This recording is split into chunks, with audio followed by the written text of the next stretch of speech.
نحمدہ صلی علی رسولہ الکریم اما بعد فاعوذ باللہ من الشیطان الرجیم بسم اللہ الرحمن الرحیم رب اشرح لی صدری ویسر لی امری واحلل عقدۃ من لسانی یفقہوا قولی رب یسر ولا تعسر وتمم بالخیر۔ سیقولو جلد ہی وہ کہیں گے، سین جلد کے معنوں میں، قولو یعنی کہنا، جلد ہی وہ کہیں گے، السفہاء بیوقوف، صفی یعنی سفہاء یعنی بیوقوف، من الناس لوگوں میں سے، من سے میں سے، ناس لوگوں میں سے، ماں کی چیز نے، ولاہم پھیر دیا انہیں، ولا پھیر دیا ہم انہیں، ان سے قبلہ ہم ان کے، ان قبلتہم ان کے قبلے سے، اللاتی جو، کانو تھے وہ، علیہا جس پر، علیہ پر، ہا اس، علیہا جس پر، قل کہہ دو، للہ اللہ تعالیٰ ہی کے لیے، لام ذریعہ لی کے لیے، اللہ تعالیٰ، اللہ تعالیٰ ہی کے لیے، المشرق مشرق، والمغرب اور مغرب، یہدی وہ ہدایت دیتا ہے، من جس کو، یشاء وہ چاہتا ہے، الی طرف، صراط مستقیم سیدھے راستے کی طرف، وکذالک اور اسی طرح، جعلناکم بنایا ہم نے تمہیں، جعل بنایا نہ ہم نے، کم تمہیں، جعلناکم بنایا ہم نے تمہیں، امتاً امت، وسطاً بہترین، امتاً وسطاً بہترین امت، لتکونوا تاکہ تم ہو جاؤ، لام ذریعہ لی تاکہ، تا تم، کونو ہو جاؤ، شہداء گواہ، علی اوپر، الناسی لوگوں کے، ویکونا اور ہو جائے، الرسول رسول، علیکم تم پر، شہیدہ گواہ، وما اور نہیں، جعلنا بنایا ہم نے،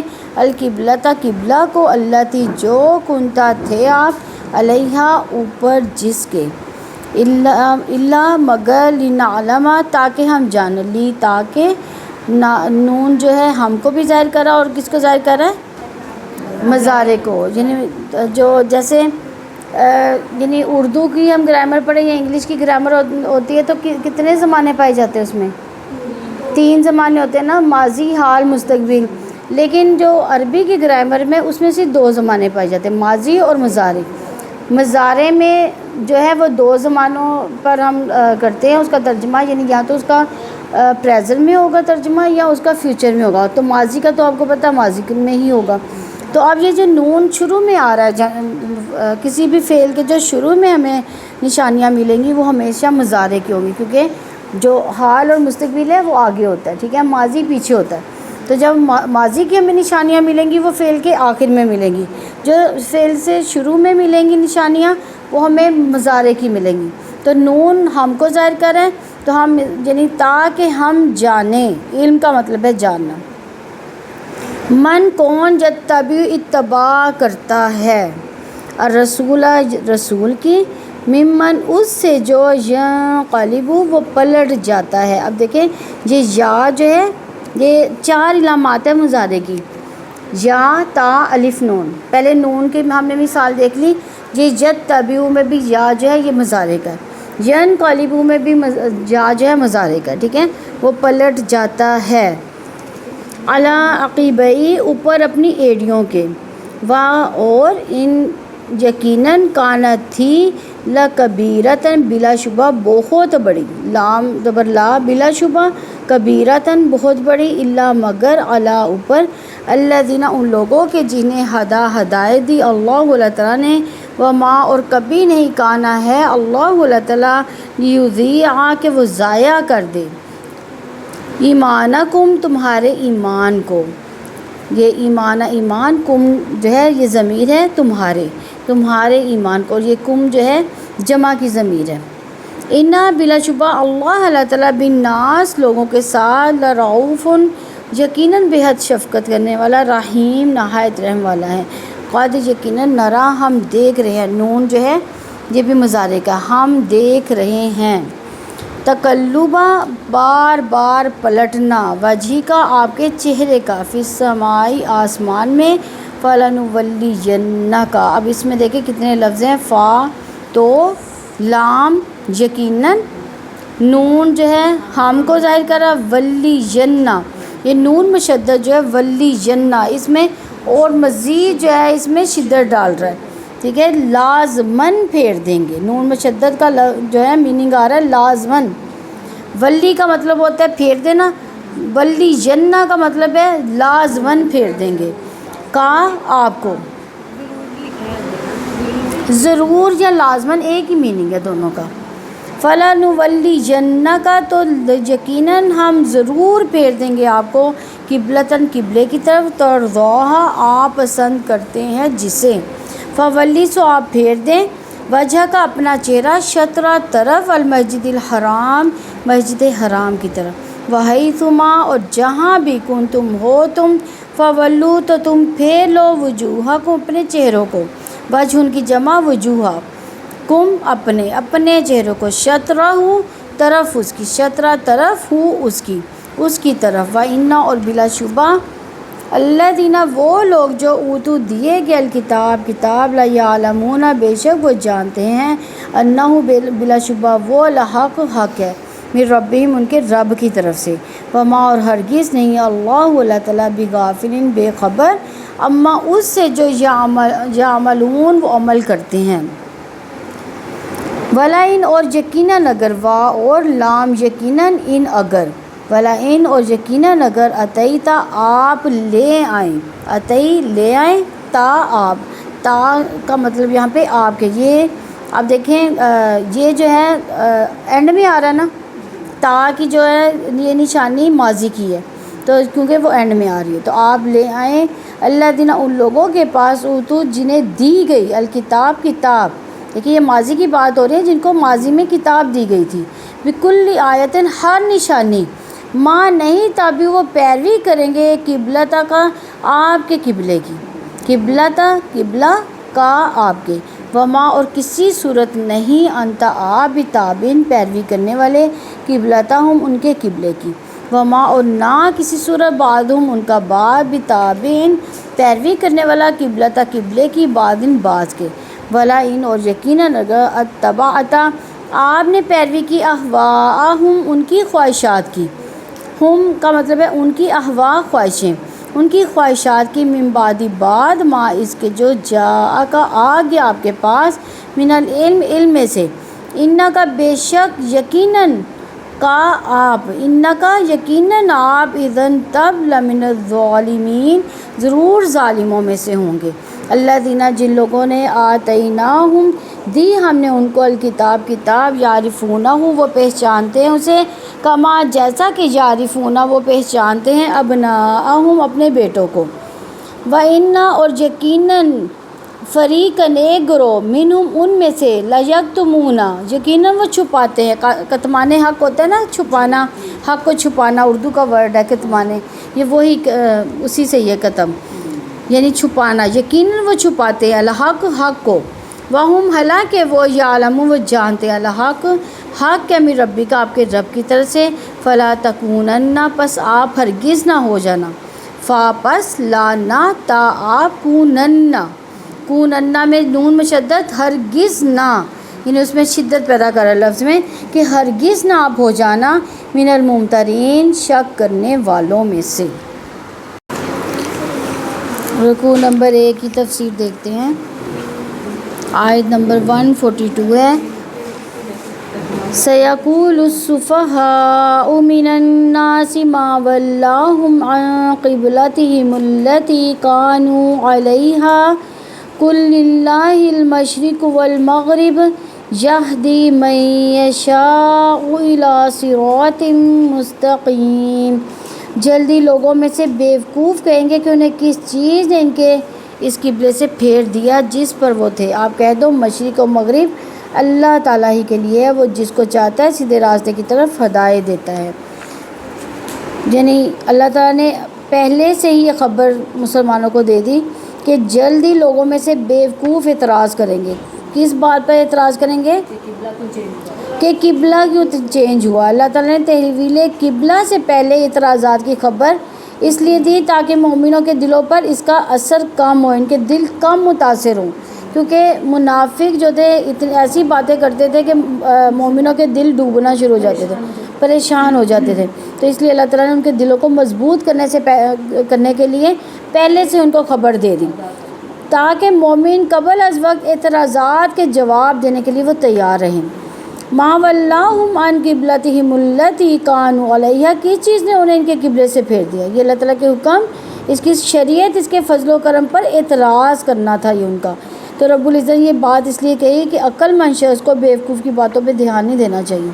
جب اللہ کا حکم آ گیا تو مومن کا کیا کام ہے کہ اس کو مان لے، اس پر اعتراضات نہ کرے، اس پر یہ نہ کہے کہ یہ کیوں ایسا ہوا.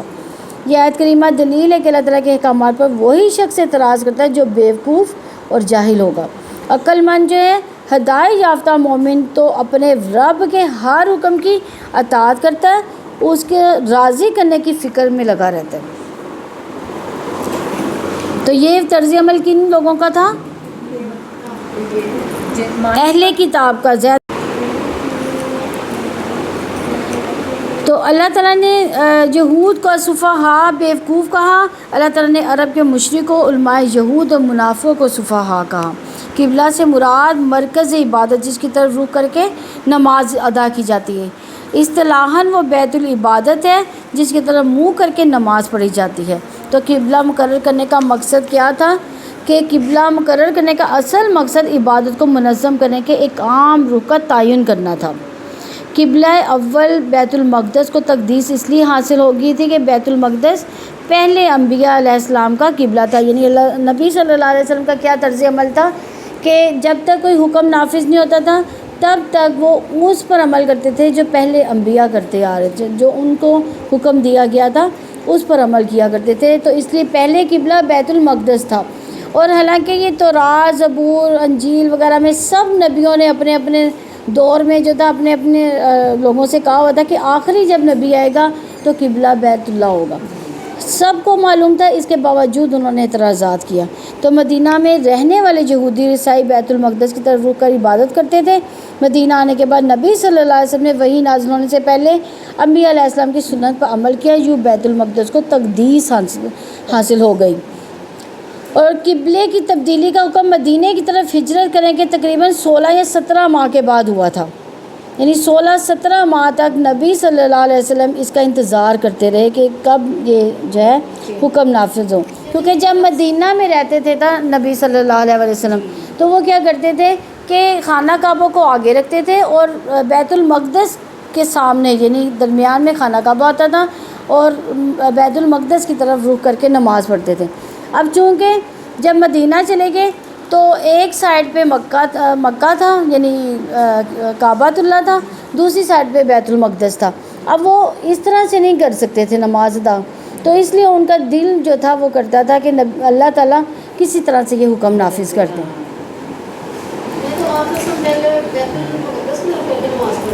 بیت المقدس کی طرف نماز پڑھتے تھے. جب تک حکم نہیں آتا تھا نا تو پہلے نبیوں کی سنت پر عمل کیا جاتا تھا. جی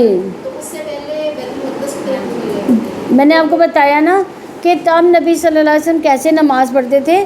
یعنی خانہ کعبہ کو درمیان میں رکھتے تھے اور رخ ان کا بیت المقدس کی طرف ہوتا تھا. یعنی وہ بھی اپنی خواہش بھی پوری کر لیتے تھے اور بیت المقدس کی طرف بھی رخ ہو جاتا تھا. لیکن جب مدینہ گئے تو 16-17 ماہ تک انہوں نے بیت المقدس کی طرف ہی رک کر نماز پڑھی، کیونکہ وہ بالکل ہی اپوزٹ سائڈ پہ تھا.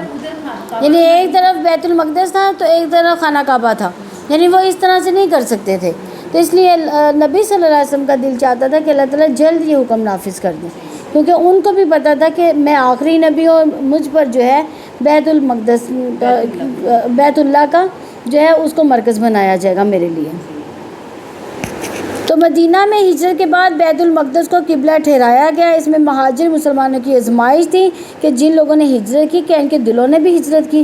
یعنی وہ ایسے تھا کہ ان کے دلوں میں بھی خانہ کعبہ کی محبت جو تھی پہلے سے موجود تھی، کیونکہ وہ حاجیوں کو کھانا کھلانا، پانی پلانا، حاجیوں کی خدمت کرنا ان کو وہ شروع سے ہی وہ کرتے تھے. ایک خاص عقیدت تھی ان کے لیے. جب انہوں نے ہجرت کی تو اب ان کے لیے یہ مشکل بھی ہو سکتا تھا کہ بیت المقدس کی طرف رخ کر کے نماز پڑھیں، یہ ان کے لیے مشکل بھی تھا. لیکن انہوں نے اللہ تعالیٰ کے حکم کی جو ہے فرما برداری کی. اب جب اللہ تعالیٰ نے بیت المقدس کو چھوڑ کے خانہ کعبہ کی طرف رخ کرنے کا حکم دیا تو یہ اس میں بھی ان کی آزمائش تھی، اس میں بھی آزمائش تھی کہ اب اس کا مطلب ہے کہ اب جیسے لوگوں نے پہلے باتیں کی، کئی مسلمانوں کے دلوں میں خیال بھی آیا، بلکہ ڈال دیا گیا ان کے دلوں میں خیال کہ جو پہلے لوگ تھے جو بیت المقدس کی طرف رخ کر کے نماز پڑھتے تھے، کیا ان کی نمازیں ضائع ہو گئیں؟ پھر یہودی کہتے ہیں کہ آپ کی نمازیں وہ ضائع ہو گئی ہیں، اب تم لوگ کی نمازیں قبول ہوں گی، وہ پہلی نمازیں تم لوگ کی ضائع ہو گئی ہیں جو تم لوگ بیت المقدس کی طرف. ہاں، تو ان کو یہ فکر لاگ ہوئی نا کہ جو ہمارے بڑے جو دنیا سے چلے گئے ہیں کیا ان کی نمازیں نہیں ہوئیں، پھر ان کی ضائع ہو گئیں، یا ہم نے جتنی نمازیں پڑھی ہیں ہم تو زندہ ہیں، چلے اب تھوڑی بہت پڑھ ہی لیں گے، تو ہماری جو پچھلی نمازیں وہ ضائع گئیں. تو اس وجہ سے جو تھا نا یہ یعنی اللہ تعالیٰ نے یہ بھی ان کی آزمائش تھی یہ مسلمانوں کی. ہمیں دیکھیں ہمیں کوئی قرآن کا نیا حکم پتہ چلتا ہے تو ہمیں ایک دم سے عمل کرنا کتنا مشکل ہوتا ہے، لیکن وہ لوگ کیسے لوگ تھے، اللہ تعالیٰ نے ان کو کیسا دل دیا تھا کہ ادھر سے حکم آتا تھا ادھر سے عمل کرتے تھے. اللہ تعالیٰ ہمارے دل بھی ایسے ہی بنا دے. تو گھر بار چھوڑنے والوں نے اللہ تعالیٰ کے فیصلے کے مطابق قبلے کو بھی چھوڑ دیا. ٹھیک ہے، تو قبلے کو کیوں تبدیل کیا گیا؟ اس کا مقصد یہ تھا کہ بنی اسرائیل کو امامت سے معزول کر کے امت مسلمہ کو ان کی جگہ دے دی جائے، اور قیامت بیت المقدس کی بجائے بیت اللہ کو دین کی دعوت اور خدا پرستوں کے باہمی اتحاد کا عالمی مرکز بنا دیا جائے. یعنی یہ مسلمانوں کا عالمی مرکز بن گیا. آپ دیکھیں نا آج بھی دیکھا جائے تو عیسائی اور یہودی جو ہے اس پر ہم جو کر کے بیٹھے ہوئے ہیں یعنی قبضہ بیت المقدس پر. تو اگر وہ ہمارا خانہ کعبہ ہوتا تو کیا بنتا؟ وہ کرتے عبادت یا ہم کرتے؟ تو اب اللہ تعالیٰ دیکھیں ہمیں ایک آزاد چیز عطا فرما دی ہے. تو قبلے کی تبدیلی کے حکم پر یہود کا پراپیگنڈا یہ تھا کہ بیت المقدس ہمیشہ سے نبیوں کا قبلہ رہا ہے، پھر اس کی مخالفت کیوں؟ قبلے کی تبدیلی یہودیوں کی مخالفت کے لیے. علامہ بغوی کہتے ہیں کہ تحویل قبلہ پر یہود نے معاذ بن جبل رضی اللہ عنہ سے کہا محمد صلی اللہ علیہ وسلم نے ہمارے قبلے کو حسد سے ترک کر دیا. یہ نبی خود اپنے مشن کے بارے میں حیران اور پریشان ہے، کبھی ایک طرف رخ کر کے تو کبھی دوسری طرف رخ کر کے نماز ادا کرتا ہے. اگر بیت اللہ ہی اصل قبلہ ہے تو اس کا مطلب یہ ہے کہ اس سے پہلے مسلمانوں نے بیت المقدس کی طرف رخ کر کے جو نمازیں پڑھی وہ بیکار ہیں. تو یہ اعتراضات تھے ان کے اعتراضات کیوں تھے؟ یہود نے پہلے قبلے پر اعتراضات اس لیے کیے کہ بیت المقدس یہود کا قبلہ تھا جس کی منسوخی کا اعلان رسول اللہ صلی اللہ علیہ وسلم کی زبان سے یہود کو بہت ہی ناگوار گزرا. تو وہ رسول اللہ صلی اللہ علیہ وسلم کو اپنا دشمن، اپنے دین کی بھی کنی کرنے والا سمجھنے لگ گئے. تحویل قبلہ کے اس تازہ اعلان کو وہ اس سلسلے کی ایک اہم کڑی سمجھے. اس پر طرح طرح کے اعتراضات وارد کرنے لگے. اس کے ہم نوا کچھ اور لوگ بھی منافقوں کے بے دینوں میں سے ہو گئے تھے. اور سیدنا عائشہ رضی اللہ عنہ سے روایت ہے کہ رسول اللہ صلی اللہ علیہ وسلم نے فرمایا کہ اہل کتاب کو مسلمانوں کے ساتھ سب سے بڑا حسد 3 چیزوں پر ہے. ایک تو یہ کہ ہفتے میں ایک دن عبادت کے لیے مخصوص کرنے کا حکم ساری امتوں کو ملا تھا. یہود نے ہفتے کے دن کو مقرر کیا، انصار نے اتوار کا دن، اور در حقیقت عند اللہ یعنی اللہ تعالیٰ کی طرف سے ہی اللہ تعالیٰ نے اپنی آخری امت کو جمعے کا دن دیا تھا. یعنی انہوں نے دن خود مقرر کیے لیکن اللہ تعالیٰ نے ہمارے لیے یہ دن مقرر کیا جو مسلمانوں کے انتخاب میں آیا. دوسرے وہ قبلہ جو تحویل کے بعد مسلمانوں کے لیے مقرر کیا گیا تھا، اس کی کسی اور امت کو توفیق نہیں دی گئی. تیسرے امام کے پیچھے آمین کہنا. یہ تینوں خصلتیں صرف مسلمانوں کو میسر ہوئیں اور اہل کتاب ان سے محروم ہیں. تو کفار قریش نے کہا تھا کہ محمد صلی اللہ علیہ وسلم اپنی جائے پیدائش کے مشتاق تو ہو گئے، عنقریب وہ اپنے دین کی طرف بھی لوٹ آئیں گے. یعنی جس جگہ وہ پیدا ہوئے ہیں اس کی طرف رخ کر کے تو نماز پڑھنا شروع ہو گئے ہیں. تو اب ان کا یہ خیال تھا کہ اب وہ دوبارہ جو ہے اپنے پہلے دین پر چلے جائیں گے. پہلا دین مطلب یہ یعنی پہلے تو لوگ ظاہر ہے ان کا دین کوئی اتنا وہ رد و بدل ہو گئی ہوئی تھی نا. یعنی نبی صلی اللہ علیہ وسلم بتوں کی پوجا نہیں کرتے تھے، نہیں کرتے تھے، لیکن ان کا دین بھی کوئی نہیں تھا، یعنی وہ لیکن وہ یہی غاروں میں جاتے تھے، عبادت کرتے تھے، اللہ سے لو لگاتے تھے، لیکن ان کو اتنی سمجھ نہیں تھی۔ ہاں تو مومنہ نے قبلے کے حکم سے یہ سمجھا کہ اصل چیز قبلے کی سمت نہیں، بلکہ اصل چیز کیا؟ اللہ کا حکم، اللہ تعالیٰ کی طرف سے جس وقت جو حکم آ جائے وہی اس وقت کا قبلہ ہوگا۔ قل للہ المشرق والمغرب، آپ کہہ دو مشرق و مغرب کس کے لیے؟ اللہ تعالیٰ کے لیے ہے۔ تو یعنی مشرق و مغرب کا مالک اللہ تعالیٰ ہے، کوئی سمت اس کی ملکیت سے باہر نہیں، وہ جسے چاہتا ہے سیدھا راستہ بھی دکھاتا ہے۔ آپ دیکھیں نا، ہم جو ہے مغرب کی طرف رک کر کے نماز پڑھتے ہیں، اب جو مغرب والے ہیں وہ کس طرح، اگر وہ وہاں کے مسلمان خانہ کعبہ کی طرف نماز پڑھیں گے تو کس کی طرف پڑھیں گے؟ مشرق کی طرف نماز پڑھیں گے نا۔ تو ادھر شمال والے جنوب کی طرف پڑھیں گے، جنوب والے شمال کی طرف پڑھیں گے۔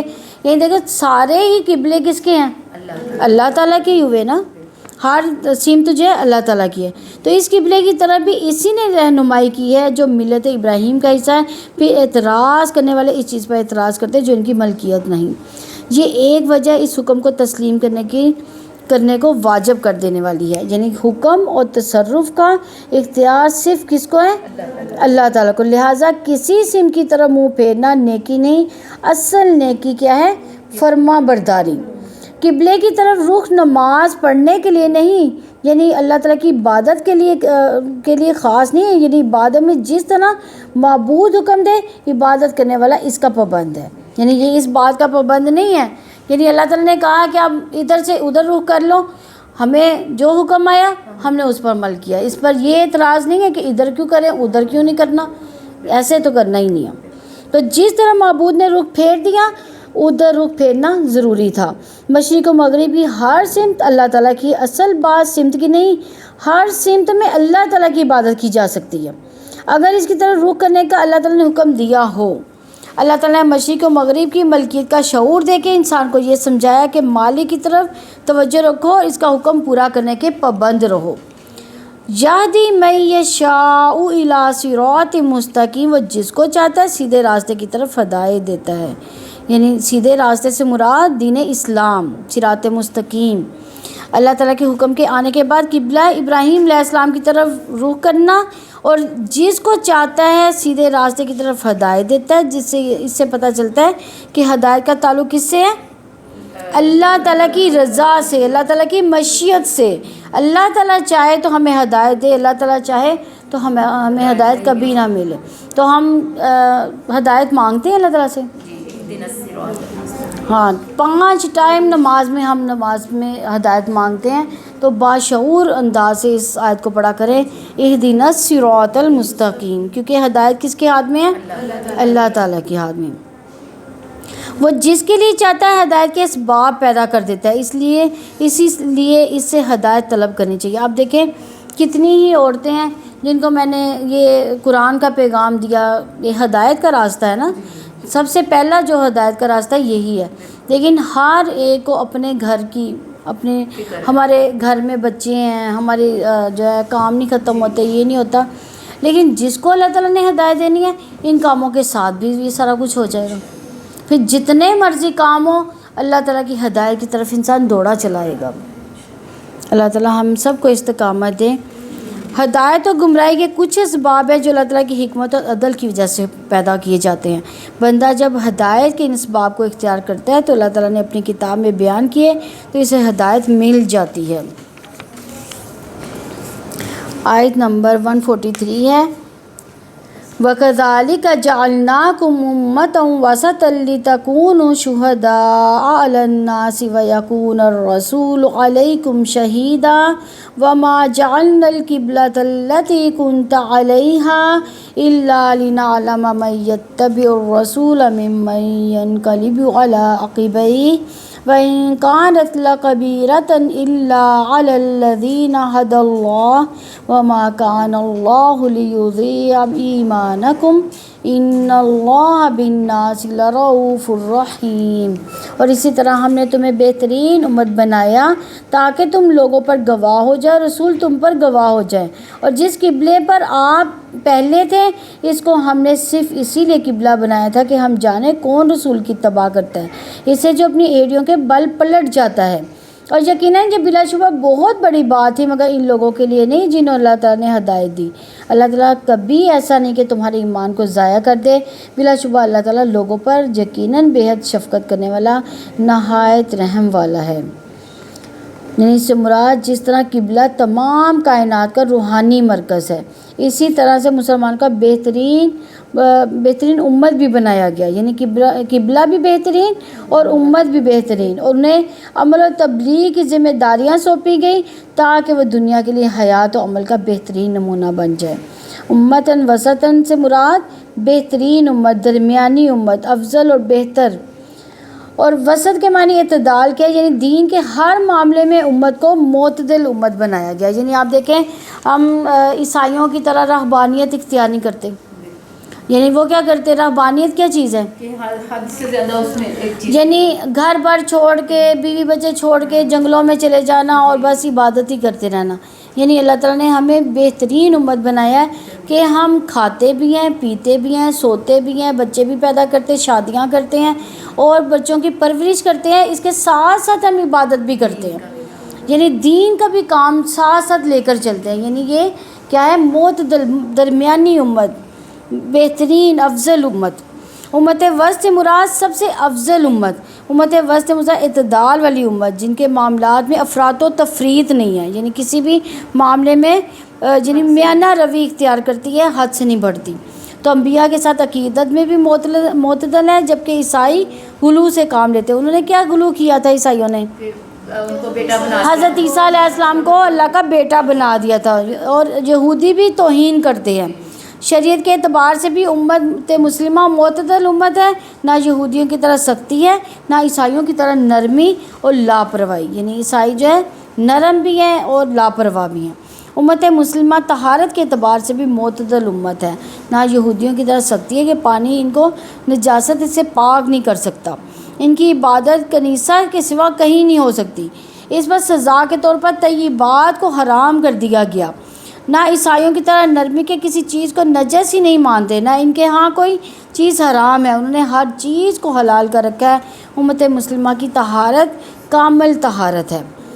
اللہ تعالیٰ نے امت مسلمہ کو بہترین قبلہ عطا کیا، ان کے لیے طیب مشروبات، معقولات، ملبوسات، پاک عورتیں مباح ٹھہرائیں، ان کے تمام خبیث چیزیں حرام ٹھہرائیں۔ اس امت کا دین مکمل، ان کے اعمال سب سے افضل، اخلاق سب سے اچھے۔ اللہ تعالیٰ نے اس امت کو علم، حلم، عدل اور احسان سے نوازا اور سب سے افضل قرار دیا۔ اس کا مقصد یہ ہے کہ یہ امت دوسروں پر گواہی دے گی۔ کب گواہی دی جائے گی؟ قیامت کے دن۔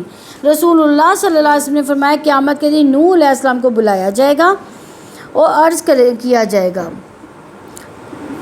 یہ جو آیت کا حصہ ہے، لِتَكُونُوا شُهَدَاءَ عَلَى النَّاسِ وَيَكُونَ الرَّسُولُ عَلَيْهِمْ شَهِيدًا عَلَيْكُمْ شَهِيدًا، تاکہ تم لوگوں پر گواہ ہو جائے، رسول تم پر گواہ ہو جائیں۔ یعنی امت مسلمہ کو اللہ تعالیٰ نے امت وسط اس لیے بنایا تاکہ وہ عدل و انصاف کے ساتھ فیصلے کرنے کے سبب لوگوں پر گواہ رہیں، اور رسول ان پر گواہ ہوں تاکہ وہ تمام ادیان سے تعلق رکھنے والوں کے بارے میں فیصلے کریں، اس کے بارے میں دوسرے فیصلے نہ کریں۔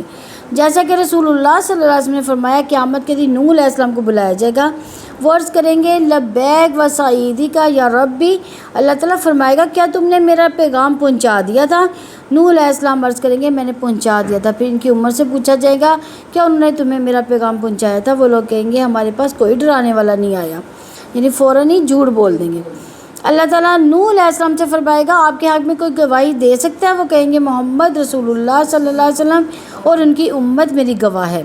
چنانچہ نبی صلی اللہ علیہ وسلم کی امت ان کے حق میں گواہی دے گی کہ انہوں نے پیغام پہنچا دیا تھا۔ رسول اللہ صلی اللہ علیہ وسلم اپنی اس امت کے حق میں گواہی دیں گے انہوں نے سچی گواہی دی۔ بخاری کی 4483 نمبر حدیث ہے۔ اس بات کی سمجھ آئی حدیث کی؟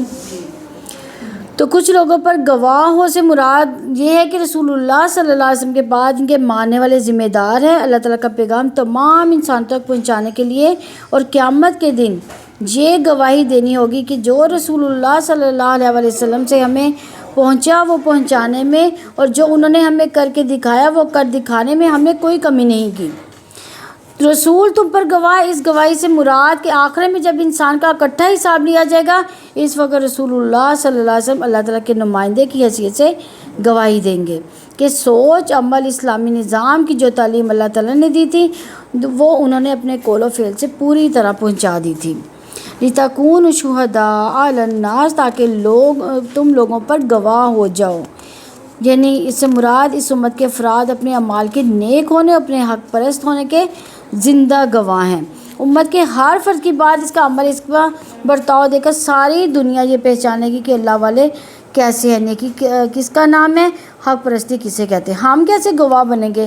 ہم نے تو دیکھا ہی نہیں نوح علیہ السلام کو پیغام دیتے۔ ہمارے نبی صلی اللہ علیہ وسلم قرآن نے ہمیں خبر دی اس بات کی، ٹھیک ہے، اس بنا پر ہم گواہ بن گئے ہیں اس چیز کے کہ نوح علیہ السلام نے اپنی قوم کو جو ہے وہ ہدایت کا راستہ دکھایا تھا۔ تو جس طرح اللہ تعالیٰ کی رہنمائی ہم تک پہنچانے کے لیے رسول اللہ صلی اللہ علیہ وسلم ان کی ذمہ داری سخت تھی کہ ذرا سی کوتاہی پر بھی اللہ تعالیٰ کے ہاں پکڑ جانے کا ڈر تھا، ایسے مسلمانوں پر بھی یہ بھاری ذمہ داری عائد ہوتی ہے۔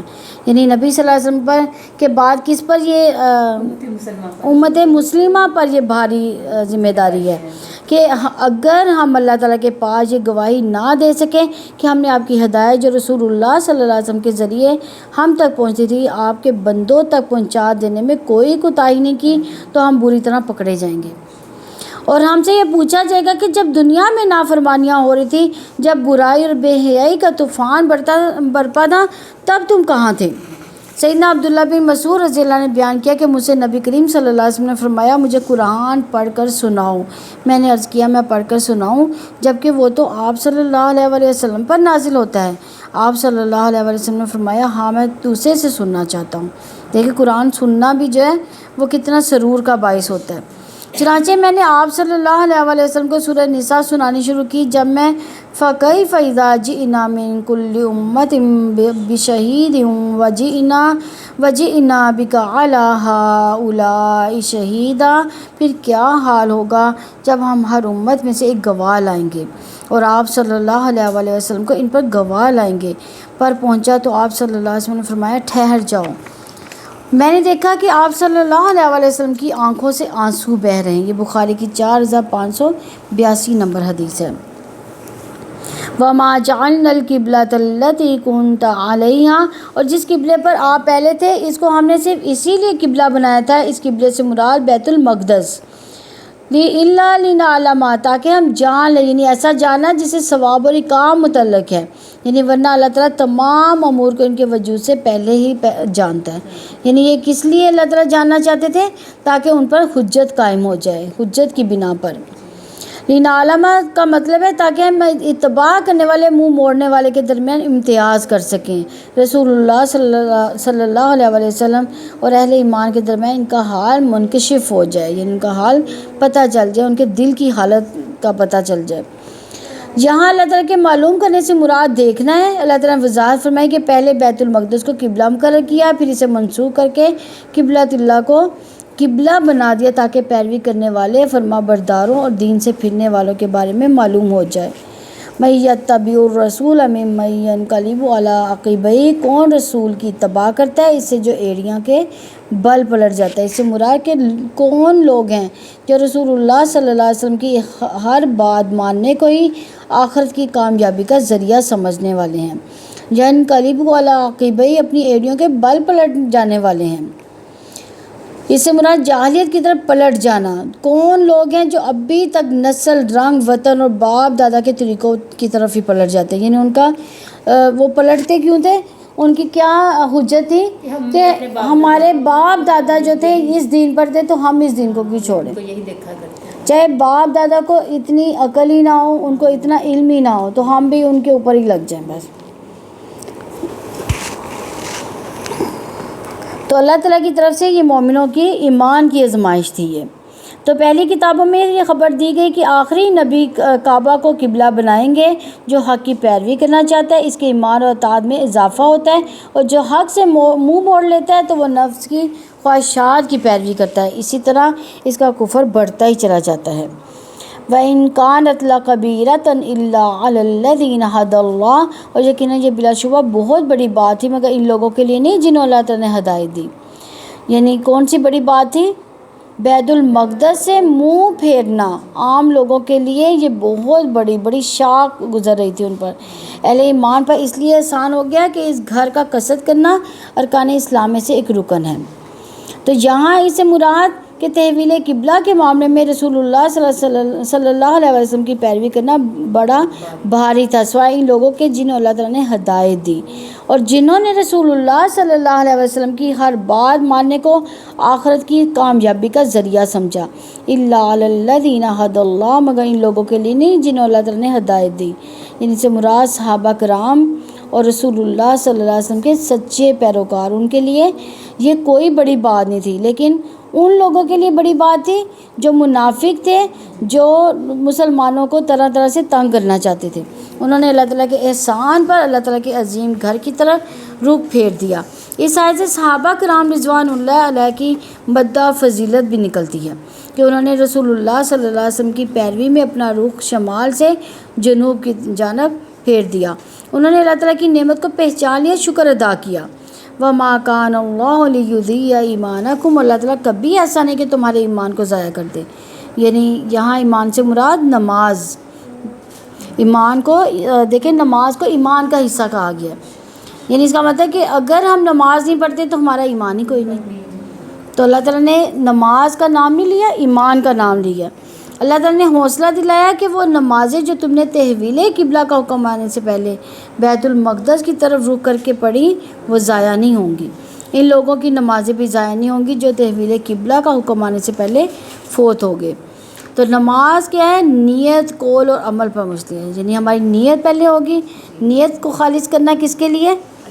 اللہ تعالیٰ کے لیے خالص کرنا. کسی اور کے لیے نماز نہیں ہو سکتی، کسی اور کے لیے قیام نہیں ہو سکتا، سجدہ نہیں ہو سکتا، رکوع نہیں ہو سکتا. سوائے اللہ تعالیٰ کے لیے ہم کسی کے آگے نہیں جھک سکتے. سب سے پہلے نیت خالص ہونی چاہیے. پھر قول میں کیا آتا ہے؟ جو ہم زبان سے ادا کرتے ہیں اس میں ہمیں پتہ ہونا چاہیے کہ ہم جو بھی ادا کر رہے ہیں صرف اللہ تعالیٰ کی رضا کے لیے کر رہے ہیں. ٹھیک ہے. اور تیسری بات عمل ہے. عمل کیسے کرتے ہیں ہم؟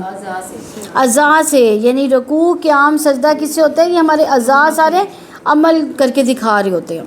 تو اس لیے نماز کو ایمان قرار دیا گیا. یعنی تینوں چیزیں جو ہیں انسان کے پورے بدن سے ریلیٹڈ ہیں. تو نماز کو ایمان قرار دے کر اللہ تعالیٰ نے یہ شعور دلایا کہ نماز کے بغیر ایمان کی کوئی حیثیت نہیں. یعنی اگر نماز نہیں تو ایمان نہیں. تو ہم تو کہنے کے نام کے مسلمان ہیں، دیکھا جائے تو نمازیں بھی نہیں پڑھتے. ہم بچے کو یہ تربیت نہیں دیتے کہ وہ نماز پڑھے. یہ تربیت ضرور دیتے ہیں، ہماری نافرمانی ہو جائے اس میں ہم اس کو ضرور پکڑ لیتے ہیں. اچھا تم نے ہماری نافرمانی کی ہے، اور جو 5 ٹائم اللہ تعالیٰ کی نافرمانی میں وہ نماز ہی نہیں پڑھتا، ہم اس کو ایک دفعہ بھی نہیں اس کو کہتے. تو یہ کس پر گناہ جاتا ہے؟ والدین پر گناہ جاتا ہے. لیکن اگر بچہ سینسیبل ہے، اب بالغ ہے، اس کو اتنی عقل ہے، اچھا برا جانتا ہے، تو اس کو خود سے چاہیے کہ اگر اس کے والدین نہیں بھی کہتے تو وہ ضرور یہ نماز پڑھے، نماز نہ چھوڑے. اگر نماز نہیں تو ایمان ہی نہیں. اس کے بعد تو میرے خیال میں تو کلمہ پڑھنا لازمی ہے. نماز چھوڑ دی ہے تو کلمہ لازمی ہو گیا.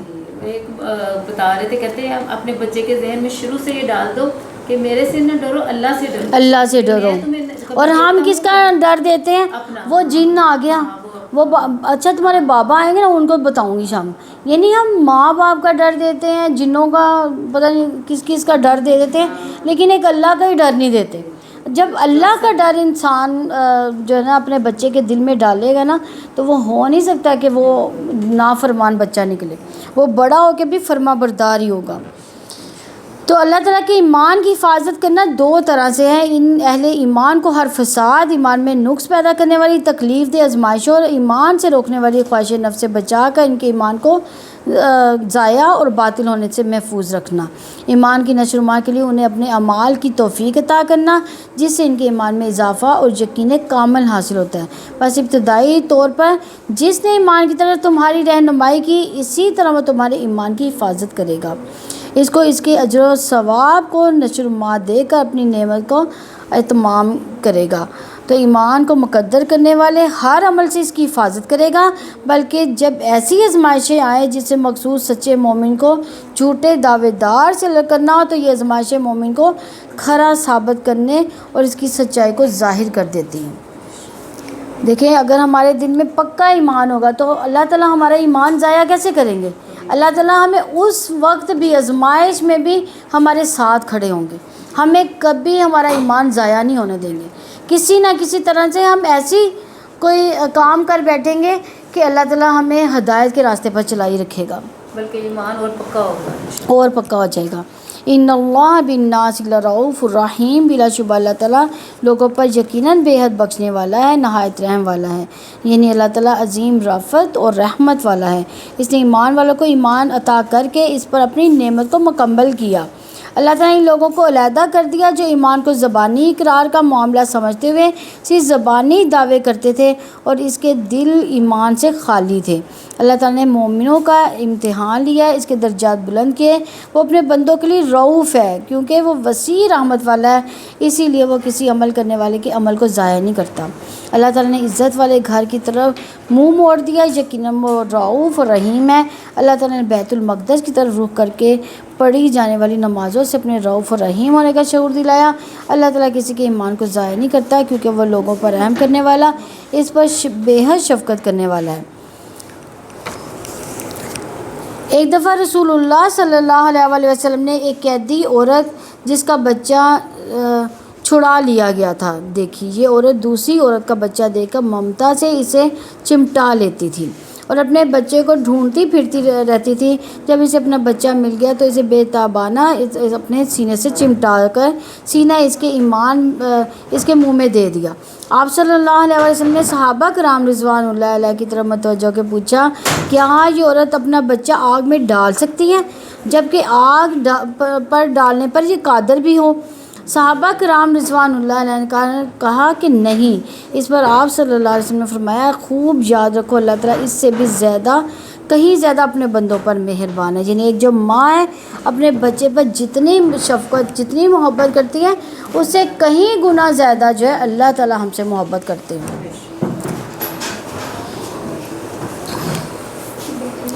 آیت نمبر 144 ہے، قَدْ نَرَىٰ تَقَلُّبَ وَجْهِكَ فِي السَّمَاءِ فَلَنُوَلِّيَنَّكَ قِبْلَةً تَرْضَاهَا فَوَلِّ وَجْهَكَ شَطْرَ الْمَسْجِدِ الْحَرَامِ وَحَيْثُ مَا كُنتُمْ فَوَلُّوا وُجُوهَكُمْ شَطْرَهُ وَإِنَّ الَّذِينَ أُوتُوا الْكِتَابَ لَيَعْلَمُونَ أَنَّهُ الْحَقُّ مِنْ رَبِّهِمْ وَمَا اللَّهُ بِغَافِلٍ عَمَّا يَعْمَلُونَ.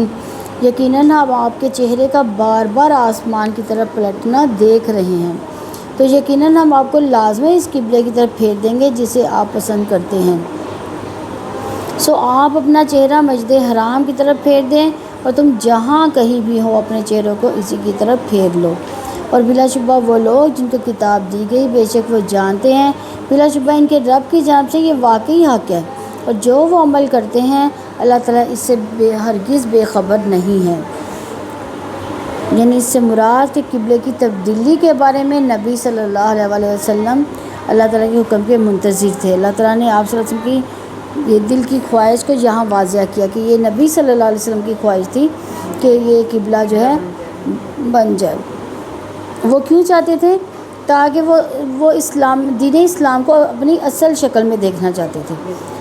تو یہاں واضح کیا کہ ہم آپ صلی اللہ علیہ وسلم کے حالات سے لا علم نہیں، ہم آپ صلی اللہ علیہ وسلم کے چہرے کو بار بار آسمان کی طرف اٹھنا دیکھ رہے ہیں، اور ہم ضرور آپ صلی اللہ علیہ وسلم کو اس قبلے کی طرف پھیر دیں گے جسے آپ صلی اللہ علیہ وسلم پسند کرتے. اور وہ کون سا قبلہ ہے؟ کعبۃ اللہ۔ اس آیت میں رسول اللہ صلی اللہ علیہ وسلم کے شرف کا بیان ہے کہ آپ صلی اللہ علیہ وسلم کے پسندیدہ قبلے کے متعلق حکم نازل کرنے میں جلدی فرمائی۔ مسلمان مدینہ ہجرت کرنے کے بعد 16-17 ماہ تک بیت المقدس کی طرف رخ کر کے نماز پڑھتے رہے۔ رسول اللہ صلی اللہ علیہ وسلم کا یہ معمول تھا کہ جن امور میں وحی نہیں آتی تھی ایسے کاموں میں آپ پہلے انبیاء کے طریقے پر چلتے تھے، تو اسی لیے مقصد کے لیے انہوں نے بیت المقدس کو اپنا قبلہ بنایا۔ یہود کو جب اللہ تعالیٰ نے امامت کے منصب سے ہٹایا تو یہ ضروری ہو گیا تھا کہ دین کو یہودی روایات سے الگ کر دیا جائے تاکہ اللہ تعالیٰ کا دین اپنی خالص شکل میں نمایاں ہو سکے۔ فولی وجہ کا شطر المسجد الحرام، سو آپ اپنا چہرہ مسجد حرام کی طرف پھیر دیں، یعنی یہاں پہ رسول اللہ صلی اللہ علیہ وسلم کو حکم دے دیا گیا کہ آپ اپنا رخ مسجد حرام کی طرف پھیر دیں۔ یعنی یہ پہلے کیا کہا گیا تھا پہلی آیتوں میں کہ قبلے کی تبدیلی کا وقت آئے گا تو کیا ہوگا، آپ پہ مختلف طرح کے اعتراضات لگیں گے، یعنی ان کے دل کو مضبوط کر دیا گیا۔ اب ساتھ ہی اگلی آیت میں جو ہے اس کے جو تبدیلی کا حکم دے دیا گیا۔ وَحَيْثُ مَا كُنتُمْ فَوَلُّوا وُجُوهَكُمْ شَطْرَهُ، اور تم جہاں کہیں بھی اپنے چہرے کو اسی کی طرف پھیر لو، یعنی تمام مسلمانوں کو یہاں پہ حکم دے دیا گیا کہ مشرق میں ہو یا مغرب میں اپنا رخ مسجد حرام کی طرف پھیر دیں۔ وَإِنَّ الَّذِينَ أُوتُوا الْكِتَابَ لَيَعْلَمُونَ أَنَّهُ الْحَقُّ مِن رَّبِّهِمْ، اور بلا شبہ وہ لوگ جن کو کتاب دی گئی ہے بے شک وہ جانتے ہیں بلا شبہ ان کے رب کی جانب سے یہ واقعی حق ہے۔ یعنی اہل کتاب کیسے جانتے تھے یہ سب، کیونکہ ان کی نبیوں نے ان کو اطلاع دی تھی، ان کی کتابوں میں یہ پیشن گوئی پہلے سے موجود تھی کہ آخری نبی آئے گا اور قبلہ بیت اللہ ہو جائے گا۔ یہودی حسد، کفر اور سرکشی کی وجہ سے یہ سب کچھ چھپاتے تھے، یعنی کہ نبی پاک صلی اللہ علیہ وسلم کی آمد کو بھی چھپاتے تھے اور یہ قبلہ کو بھی نہیں، نبی صلی اللہ علیہ وسلم کی آمد سے پہلے اس بات کو نہیں چھپاتے تھے، بلکہ وہ تانا دیتے تھے لوگوں کو کہ تم اگر کسی کے ساتھ جھگڑا ہوتا تھا تو وہ فوراً ہی وہ کہتے تھے اچھا ہمارا آخری نبی جب آئے گا تو ہم تمہیں ضرور زیر کر دیں گے، صفحے جوڑ دیے ہوتے تھے تاکہ ان کی نشانیاں نہ پتہ چل سکیں۔ تو سفر میں سواری پر نفل نماز غیر قبلہ کی طرف جائز ہے، جبکہ دل کا رخ بیت اللہ کی طرف ہو۔ حالت جنگ میں غیر قبلہ کی طرف نماز جائز ہے، جسے قبلہ معلوم نہ ہو اور نہ کوئی بتانے والا ہو، وہ اجتہاد سے قبلے کی سمت مقرر کر کے نماز پڑھ لے۔ اگر کسی نے غیر قبلے کی طرف رخ کر کے نماز پڑھ لی تو اس کی نماز ہو جائے گی، کیونکہ اللہ تعالیٰ طاقت سے زیادہ کسی کو تکلیف نہیں دیتا۔ وَمَا اللَّهُ بِغَافِلٍ عَمَّا يَعْمَلُونَ، اور جو وہ عمل کرتے ہیں اللہ تعالیٰ اس سے ہرگز بے خبر نہیں۔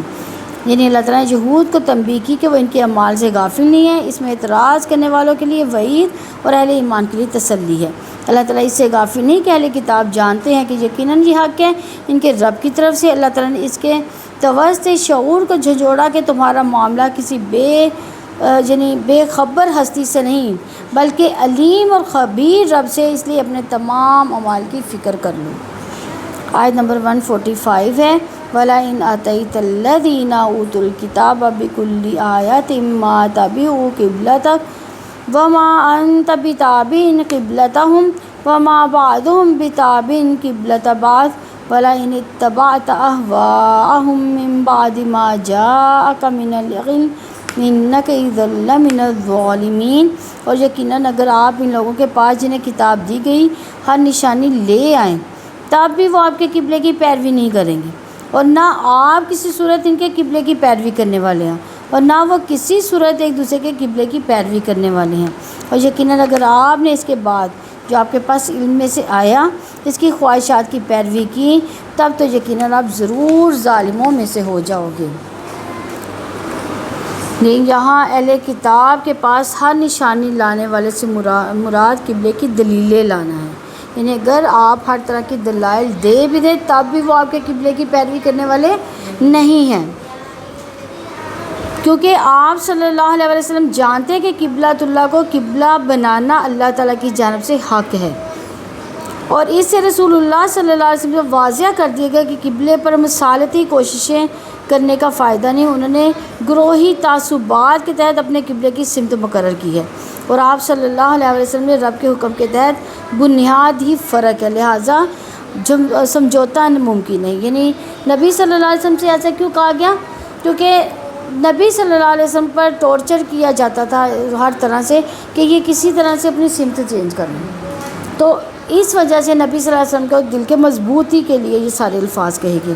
تو اہل کتاب نے بیت اللہ کو قبلہ نہ مانا. ان کے نہ ماننے کی وجہ ان کی خواہش پرستی تھی اور وہ اپنی فضیلتوں کے خوابوں میں جی رہے تھے. وہ اس سے نکلنا ہی نہیں چاہتے تھے اور نہ کسی صورت ایک دوسرے کے قبلے کی پیروی کرنے والے تھے. کون ایک دوسرے کی قبلے کی پیروی نہیں کرتا تھا؟ یہود و نصارہ. یعنی یہودیوں کا قبلہ ایک تھا اور دوسری سائڈ پہ عیسائیوں کا تھا. یعنی عیسائی جو تھے حضرت مریم علیہ السلام جو تھی وہ ان کا مشرق جانب حجرہ تھا جہاں پہ وہ عبادت کیا کرتی تھی. تو وہ مشرق کی طرف رخ کر کے جو تھے اپنے عبادت کرتے تھے. اور جو یہودی تھے ان کا مغرب کا قبلہ. یعنی وہ ان کے اپنے قبیلے بھی نہیں ملتے تھے, قبلے نہیں ملتے تھے. تو اللہ تعالیٰ کہتے ہیں جب وہ ایک دوسرے کے قبلے کی پیروی نہیں کرتے تو وہ آپ کے قبلے کی کیا پیروی کریں گے؟ تو یہود بیت المقدس کے مشرق کی طرف رخ کر کے عبادت کرتے تھے اور عیسائی بیت المقدس کے مغرب کی طرف رخ کرتے تھے. اللہ تعالیٰ نے ان کے اعتراضات پر توجہ دلائی کہ مسلمانوں کے قبلے کی تبدیلی پر تو آپ کا موقف ایک ہے, یہ تو بتاؤ خود ایک دوسرے کے قبلے کی پیروی کرنے کے لیے تیار ہو. ولا ان اتبعت اہواءہم, یقیناً اگر آپ نے ان کے خواہشات کی پیروی کی. یعنی یہاں اسے مراد اہل کتاب کی یہ خواہش کہ نبی صلی اللہ علیہ وسلم ان کے قبلے کو اختیار کر لیں. ان کی یہ خواہش یہ بھی تھی کہ نبی صلی اللہ علیہ وسلم ان کے دین کی پیروی کر لیں. من بعد ما جاءک من العلم, اس کے بعد جو آپ کے پاس علم میں سے آیا. یعنی اس علم سے مراد دین اسلام جو حق ہے, اس بات کا علم کعبہ ہی قبلہ ہے. انک اذا من الظالمین, تب تو یقیناً آپ ظالموں میں سے ہوں گے. یعنی اس کا مطلب یہ ہے کہ آپ اللہ تعالیٰ کا حکم اب آ چکا, آپ صلی اللہ علیہ وسلم وحی کے پابند ہونے کی وجہ سے اس قبلے کو اختیار نہیں کر سکتے کیونکہ اب یہ نافرمانی ہوگی. اور نافرمانی کیا ہے؟ ظلم ہے. آیت نمبر 146 ہے الذین آتیناہم الکتاب یعرفون کما یعرفون ابناءہم وَإِنَّ فَرِيقًا مِّنْهُمْ لَيَكْتُمُونَ الْحَقَّ وَهُمْ يَعْلَمُونَ. جن لوگوں کو ہم نے کتاب دی ہے وہ اسے بالکل ایسے ہی پہچانتے جیسے وہ اپنے بیٹوں کو پہچانتے ہیں. اور واقعتاً اس میں سے ایک گروہ ایسا بھی ہے جو یقیناً حق کو چھپاتے ہیں حالانکہ وہ جانتے ہیں. یعنی اہل کتاب میں سے کون لوگ تھے؟ یہود و نصارہ. یعنی جن لوگوں کو ہم نے کتاب دی, کتاب کن کو دی گئی تھی؟ یہودیوں کو, نصارہ کو دی گئی تھی. وہ کیا کرتے تھے؟ یعرفون کما یعرفون ابناءہم. یعنی وہ نبی صلی اللہ علیہ وسلم کو ایسے پہچانتے تھے جیسے اپنے بیٹوں کو پہچانتے ہیں. یعنی آپ دیکھیں اسکول میں ہم بچوں کو لینے جاتے ہیں, ایک ہی طرح کا یونیفارم سب نے پہنا ہوتا ہے, ایک ہی طرح کے بچے لگ رہے ہوتے ہیں, لیکن ہمیں اپنے بچوں کی پہچان ہوتی ہے. اسی طرح یہود و نصارہ بھی نبی صلی اللہ علیہ وسلم کو ایسے ہی پہچانتے تھے جیسے ہم اپنے بچوں کو پہچانتے ہیں. وہ نبی صلی اللہ علیہ وسلم کو ایسے پہچانتے جیسے اپنے بیٹوں کو پہچانتے ہیں. وہ اللہ تعالیٰ کی کتاب کو ایسے پہچانتے جیسے اپنے بیٹوں کو پہچانتے ہیں. وَإِنَّ فَرِيقًا مِّنْهُمْ لَيَكْتُمُونَ الْحَقَّ وَهُمْ يَعْلَمُونَ. اور وہ واقعتاً اس میں سے ایک گروہ ایسا بھی ہے جو یقیناً حق کو چھپاتے ہیں حالانکہ وہ جانتے ہیں. یعنی سے مراد ان کے علماء اور خواص. یہاں حق سے مراد محمد صلی اللہ علیہ وسلم کی نبوت اور کعبے کا قبلہ ہونا. وَهُمْ يَعْلَمُونَ, حالانکہ وہ جانتے ہیں. یعنی ہر طرح سے وہ پہچانتے ہیں. اور سیدنا عمر رضی اللہ عنہ نے عبداللہ بن سلام سے پوچھا کیا تم رحمت عالم صلی اللہ علیہ وسلم کو اپنی اولاد کی طرح پہچانتے ہو؟ بولے ہاں, بلکہ اولاد سے بھی زیادہ. یعنی عبداللہ بن سلام کون تھے؟ جو یہودی ان کے عالم تھے نا, یہودیوں کے عالم تھے. آسمان والے امین, زمین والے امین عیسیٰ کو اپنی آپ کی صفتیں بتا دی. ہم انہی صفات سے آپ صلی اللہ علیہ وسلم کو پہچانتے ہیں. ہمیں آپ صلی اللہ علیہ وسلم کے پیغمبر آخر الزماں ہونے میں ذرا سا بھی شک نہیں. جیسے انسان بھرے مجمع میں لاکھوں میں اپنی اولاد پہچان لیتا ہے, اسی طرح یہ کتاب آپ صلی اللہ علیہ وسلم کو پہچانتے ہیں کیونکہ ان کی کتابوں میں نبی آخری زمان کے جو صاف ہیں وہ صاف آپ صلی اللہ علیہ وسلم نے پائے جاتے ہیں. لیکن پھر بھی اہل کتاب اس صداقت کو چھپاتے ہیں. آپ صلی اللہ علیہ وسلم کی صفات پر پردہ ڈالے ہوئے ہیں. حق سے اہل کتاب حق کو پہچاننے کے بعد اسے کیوں چھپاتے ہیں؟ کیونکہ حق سے دشمنی رکھتے ہیں. وہ تعصب رکھتے ہیں، حق چھپا کر وہ محسوس کرتے ہیں کہ ہماری بالادستی قائم ہی رہے گی۔ آیت نمبر 147 ہے الحق من ربک فلا تکونن من الممترین، آپ کے رب کی طرف سے یہی حق ہے، بس آپ شک کرنے والوں میں سے ہرگز نہ ہو جانا۔ یعنی یہاں حق سے مراد قبلے کی حقیقت، پہلا قبلہ کون سا تھا، اس کی وضاحت رب العزت کی جانب سے ہے کہ قبلے کی تبدیلی کسی انسان کی خواہش سے نہیں ہے بلکہ رب کے حکم سے ہوئی ہے، اور رب کا حکم حق ہے۔ حق کے بارے میں شک میں مبتلا نہ ہو، حق پر غور و فکر کر کے یقین کے مرتبے تک پہنچ جائیں۔ حق کو قبول کرنے کے لیے اللہ تعالیٰ نے اپنے رب ہونے کا شعور دلایا کہ جو رب تمہیں پالنے والا ہے، تمہارے لیے تدبیر کرنے والا ہے، انتظام کرنے والا ہے، وہی رب حق عطا کرنے والا ہے۔ اس کے دیے ہوئے رزق کو قبول کرتے ہو، جو کچھ بھی اس کی طرف سے ہے وہ حق ہے، اسے قبول کر لو۔ فلا تکونن من الممترین، پس آپ شک کرنے والوں میں سے ہرگز نہ ہو جانا۔ اس آیت میں نبی صلی اللہ علیہ وسلم کو ان کی امت کو ثابت قدمی کا حکم دیا گیا کہ جو کچھ رسول لے کر آئے ہیں وہ حق کے لحاظ اس میں شک نہ کرنا اور حق کو حق ہی سمجھنا۔ الحمدللہ یہ ہمارا رکوع کمپلیٹ ہوا۔